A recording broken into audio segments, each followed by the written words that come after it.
this video we shot this afternoon, you can see the buoy at the mouth of the Tillamook Bay Bar getting hammered by waves. And this was just as the storm was moving in. Gina Shipwork came out early in the afternoon to wave watch, knowing these waves were only going to get bigger. I would be afraid it might sweep me away.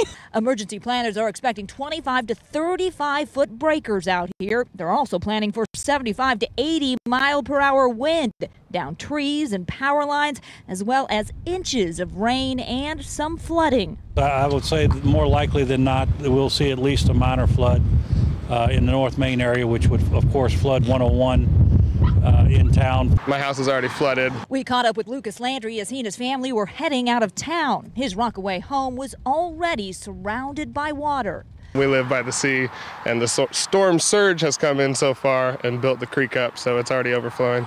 A storm surge this morning carried sand and debris all the way into town, blocked up streams, and caused part of this neighborhood to flood. Landry said he didn't want to take any chances. We expect, 5 inches of rain, so it's going to get worse, and just prepared for the worst. Everybody's gone. And he wasn't the only one. Many of his neighbors also left. John Nierheim says he's staying put and hoping for the best. You're planning on being surrounded by water?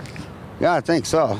But emergency planners say whatever your plan, if you live on the coast, just make sure you have one. Well, get your plan together. Discuss with your family what you would have to do, what you want to do if it does flood, and if it does get worse than what we actually think at this point.